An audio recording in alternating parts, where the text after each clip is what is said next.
अफगानिस्तान में जो जिहाद हुआ था, ही सेड कि हमारे एसएसजी स्पेशल सर्विसेज ग्रुप जो पाकिस्तान की स्पेशल फोर्सेज हैं, उन्होंने बोला कि उन्होंने मर्सनरीज का काम करा था।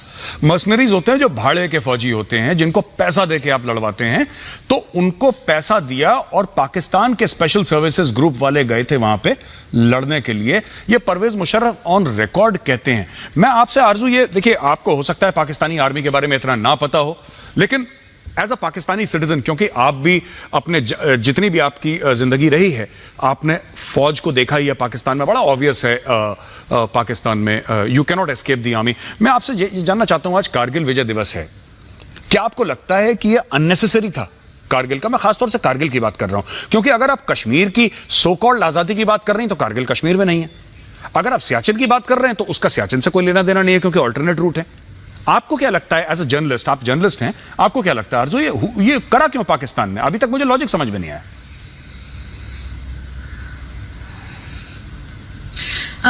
Thank you so much major साहब। सबसे पहले तो जहां तक मैंने सुना है, जहां तक मैंने पढ़ा है, मुझे यही पता है कि अगर कारगिल वॉर में आगे बढ़े होते और उसको वक्त से पहले खत्म ना किया गया होता तो कहीं ना कहीं कश्मीर आजाद करवा लेना था परवेज मुशर्रफ साहब ने। हमें उनसे लाख इख्तलाफ सही, लेकिन इस चीज के लिए मैं उन्हें जरूर अप्रिशिएट करूंगी कि उन्होंने ये स्टेप लिया था। लेकिन उन्होंने, जैसे कि ब्रिगेडियर सैयद नजीर साहब ने कहा कि वक्त से पहले पीछे हटे और सही प्लानिंग नहीं थी।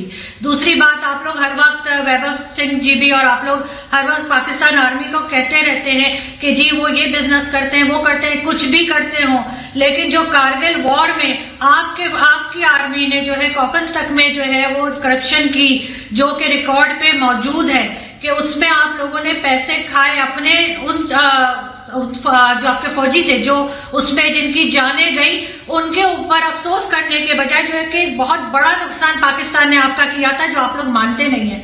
और आपने उन कॉफिन बॉक्सेस में जो है वो करप्शन करने की कोशिश की और पकड़े गए, उस पर केस भी चला, सारी दुनिया में जगहसाई हुई, उस पे आपकी आर्मी को कोई शर्मिंदगी नहीं है। और जो आप कहते हैं कि हम अपने फौजी छोड़ के चले गए, ऐसा कुछ नहीं था। मैंने बिल्कुल बात की है जो लेफ्टिनेंट जनरल अमजद शोएब साहब से, उन्होंने कहा कि वो जगह ऐसी थी जैसे पहाड़ी इलाका है और ऐसा कोई सीधा मैदान उस तरह का नहीं है कि हमें पता चले कि कौन सा फौजी कहाँ गया है, और आप अपने फौजी हमारे सर मंड रहे थे कि जी ये ले जाइए आप। ऐसा नहीं है, आपका बहुत बड़ा नुकसान हुआ था और इस बात को आप मान नहीं रहे। और सबसे बड़ी बात, जो आप लोगों ने चोरी की, आपके फौजियों ने चोरी की, उनके 2-3 के तो बाकायदा केस भी बना है उनके ऊपर, उस बारे में आप अपने सिटीजन्स को कुछ भी नहीं बताते। और परवेज मुशर्रफ साहब जो है, उनकी कम से कम इस एक बात को जरूर मैं अप्रिशिएट करूंगी कि उन्होंने कारगिल वॉर जैसे स्टेप उठाया। जी आरजू काज़मी साहिबा, बहुत बहुत शुक्रिया। आपने 3 बातें कही, मैं तीनों बात का जवाब दे दूं, फिर मैं जाता हूं सुशील पंडित जी के पास।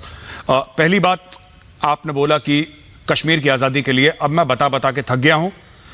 मैं हाथ जोड़ के बताऊं या सर के बल खड़ा होकर बताऊं, मुझे नहीं पता, लेकिन मैं चाहता हूं कि आप लोग समझें कि कारगिल कश्मीर में नहीं है। अब इससे ज्यादा मैं आपको नहीं बोल सकता, क्योंकि मैं क्या समझाऊं जब कारगिल कश्मीर में है ही नहीं। अगर आप कश्मीर की आजादी के लिए, सो कॉल्ड आजादी के लिए अगर जंग करना चाहें तो आप कश्मीर में करें। Kargil is not in Kashmir, Kargil is in Ladakh. एक द्रास है डिस्ट्रिक्ट, उसका एक भाग है, वो बहुत दूर है। मतलब you guys attack the wrong place, alright. मतलब मैं इससे ज्यादा नहीं कहूंगा। Kargil coffin scam so called, इसके बारे में आप बात कर रही हैं, मैं आपको पूरी रिपोर्ट उसकी भेजूंगा व्हाट्सएप पे। मेरे पास इतना वक्त नहीं है। उसमें आर्मी का इन्वॉल्वमेंट नहीं था, वो मामला कुछ और था, लेकिन आप लोगों ने ना इसको, अब नहीं है वहां पे पढ़ाई लिखाई का इतना चलन नहीं है पाकिस्तान में, तो मैं आपको ब्लेम नहीं करूंगा इसके लिए। मैं आपको भेज दूंगा डिटेल्स, आप पढ़िएगा। हाँ, कारगिल कॉफिन स्कैम नाम की एक चीज थी, उसमें फौज मुलव्विस नहीं थी। उसमें क्या था, I will tell you the details. Cheema साहब, आप सर मत हिलाइए, क्योंकि मैं जब आपसे सवाल पूछूंगा आप सर जैसे दाएं बाएं हिला रहे हैं, फिर आप ऊपर नीचे हिलाएंगे। मैं आपके पास आ रहा हूं थोड़ी देर में। तीसरी चीज, कोई भी लड़ाई होती है ना अर्जू, कोई भी लड़ाई होती है, चाहे वो 1965 की जंग है, कश्मीर को आजाद करने के लिए हुई थी, कश्मीर वैली को आजाद करने के लिए। 1999 आपने बोला कश्मीर के लिए, ब्रिगेडियर साहब ने बोला, every war is fought with a strategic aim. कोई भी लड़ाई होती है उसका एक स्ट्रेटेजिक एम होता है। आपने बोला नुकसान कर दिया, फिर क्या हुआ? क्या हुआ? आपके खुद जनरल अजीज साहब कहते हैं कि हमारा 4 गुनी ज्यादा नुकसान हुआ। उनका he is on record on YouTube.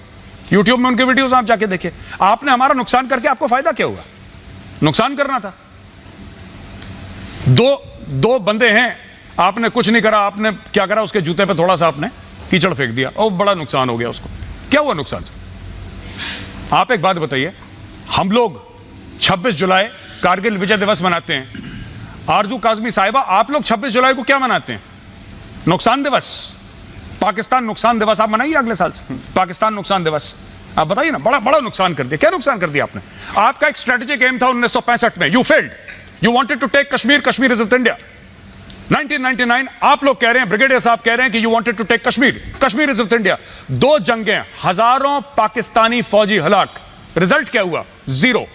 Every war is fought with a strategic aim. मैं पंडित जी आपके पास आ रहा हूं सर, मैं तो समझा नहीं पाया, आप कश्मीरी हैं, आप ओरिजिनल कश्मीरी हैं, वो मीरपुर वाले नहीं जो अपने आप को कश्मीरी बोलते कश्मीरी हैं, लेकिन their language is almost 70-80% similar to Punjabi.